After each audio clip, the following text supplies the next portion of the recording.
Everyone, story আনকাটের আরও একটি ব্লগে আপনাদের সবাইকে ওয়েলকাম। এখন বাজে সকাল 5টা মতো।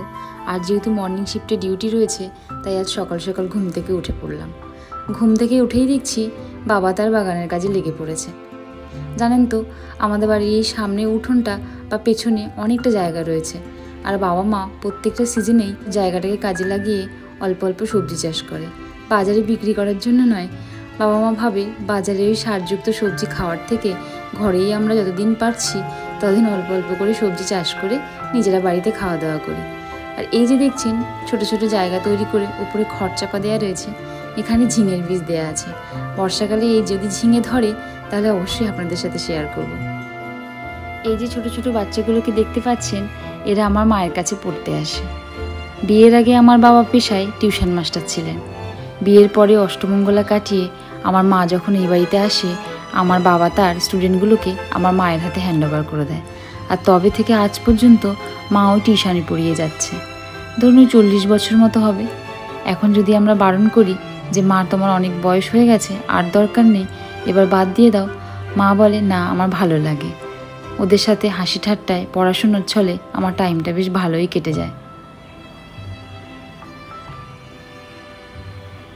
এখনও সবাই এসে পৌঁছায়নি।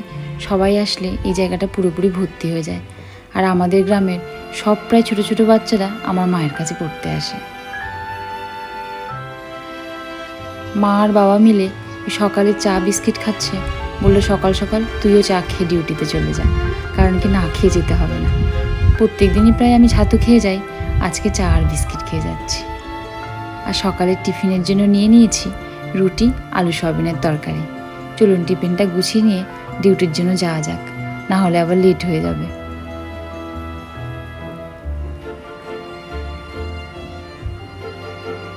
বাচ্চাগুলোকে টাটা করে এবার আমি ডিউটির জন্য বেরিয়ে পড়লাম।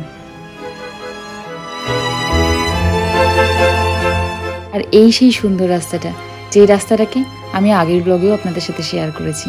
দেখুন সকালবেলা রাস্তাটা কি ভালো লাগছে, কি শান্ত আর কি মনোরম। আমার তো খুব ভালো লাগে।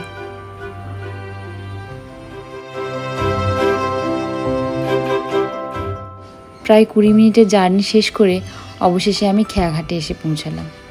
খেয়াঘাটে এসে দেখছি খেয়াটা আজ সবে সবে ওই পার থেকে এই পারে এসছে। আজ হয়তো ডিউটিতে যেতে খুব একটা লেট হবে না, কারণ এই পার থেকে খেয়া এবার মনে হচ্ছে তাড়াতাড়ি ছেড়ে দেবে।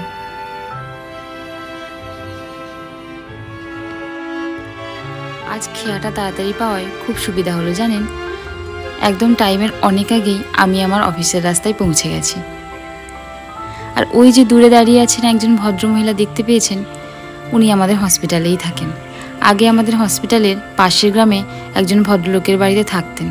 অনেক বছর আগে ওই ভদ্রলোক বাজার থেকে ওনাকে কুড়িয়ে নিয়ে গিয়ে রেখেছিলেন। এখন ওনাদেরও বয়স হয়েছে, আর ইনিও প্রায় সবসময় অসুস্থ থাকেন, তাই পুলিশের হাত ধরে ওনাকে আমাদের হসপিটালে রেখে দিয়ে গেছে। টিফিন খেয়েছো? খাওনি? উনি মেন্টালি ডিসেবল জানেন। সবসময় যে আপনার কথায় সাড়া দেবে তেমনটাও নয়। মাঝে মধ্যে খুব কথা বলে, আবার মাঝে মধ্যে একদম চুপ করে থাকে। আমাদের হসপিটালের একটা কোনায় একটা বেড নিয়ে উনি থাকেন, আর হসপিটালের ক্যান্টিন থেকে ব্রেকফাস্ট, লাঞ্চ, ডিনার করেন। আর বাকি যা কিছু প্রয়োজনীয় জিনিস লাগে সেগুলো আমরা সবাই মিলে ওনাকে কিনে দিই। যেমন ধরুন ওই শাড়ি, ব্লাউজ বা তেল, চিরুনি বা কিছু খাবার দাবার, সেগুলো আমরাই কিনে দিই। ডিউটি শেষ করে বাইরে বেরিয়ে দেখি প্রচুর গরম পড়েছে আজকে। তবুও একটু ভালো লাগছে। এখানকার রাস্তার চারিপাশে যেহেতু অনেক গাছ রয়েছে, আর খুব একটা কলকাতার মতো গাড়ি ঘোড়া নেই, ধুলোবালি ওড়ে না, তাই জার্নিটা অতটাও কষ্টকর হয় না। শুধু গরমের জন্য যা একটু কষ্ট হয়।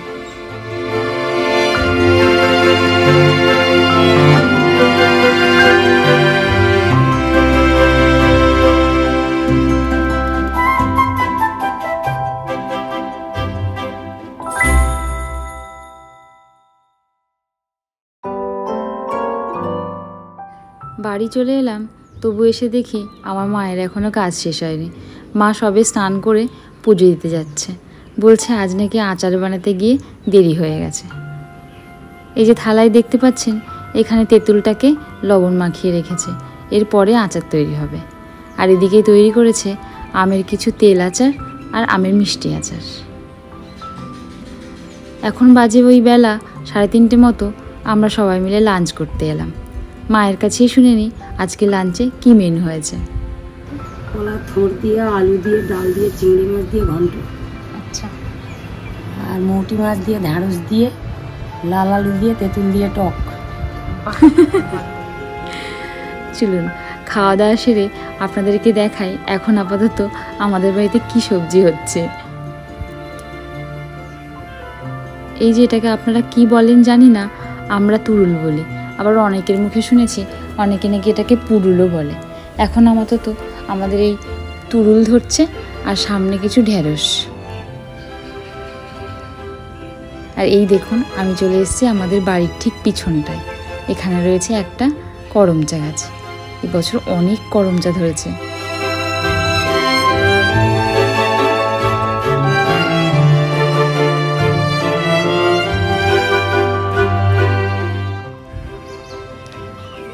মায়ের আবার ডিউটি শুরু হয়ে গেছে। বিকেলের যে ব্যাচ তারা আবার পড়তে চলে এসেছে। মায়ের কাছে ওই 5 পর্যন্তই সবাই পড়ে। এদেরকে দেখতে পাচ্ছেন, এরা সকালেও পড়ে আবার বিকেলেও পড়ে।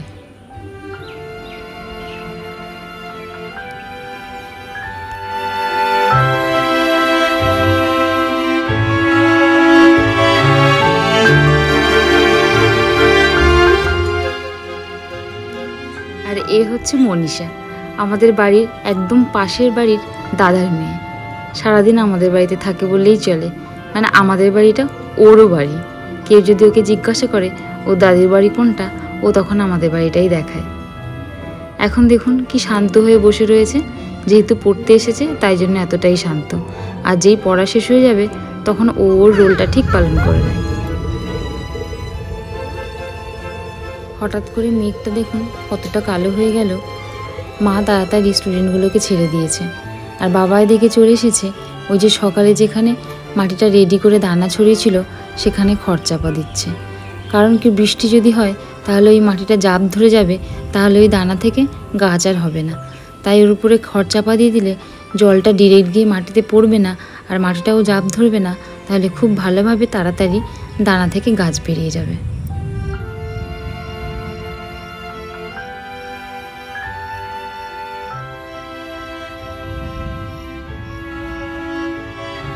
যা একটুখানি আকাশটা কালো হয়ে গেল সেই আমাদের কারেন্টটা গেল চলে। এবার জানেন তো ভাবছিলাম একটুখানি গিয়ে রেস্ট নেব, তা আর হলো না।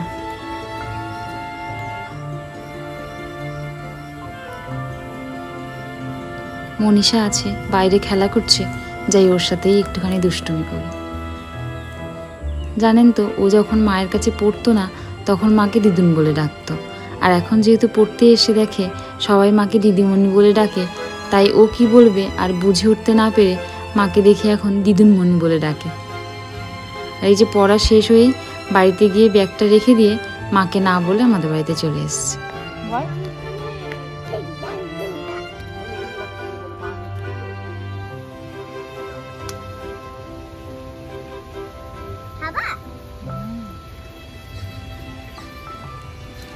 বলতে না বলতেই ঝোড়ো হাওয়া শুরু হয়ে গেল আর তার সাথে গুড়ি গুড়ি বৃষ্টি।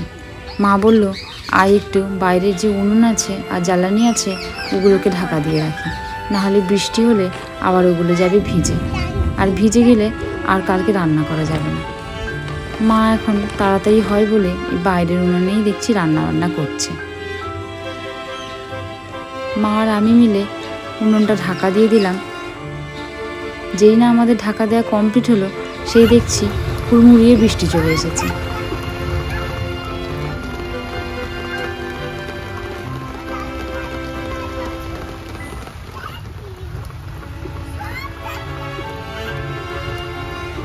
সন্ধেও হয়ে গেল আর কারেন্টও নেই। এরপরে ব্লগটা তো আর বেশিক্ষণ কন্টিনিউ করতে পারবো না, তাই আজকের মতো টাটা বাই বাই। আপনারা সবাই সুস্থ থাকবেন, ভালো থাকবেন, আর ভালো লাগলে অবশ্যই একটা লাইক, কমেন্ট আর চ্যানেলটাকে সাবস্ক্রাইব করে দেবেন।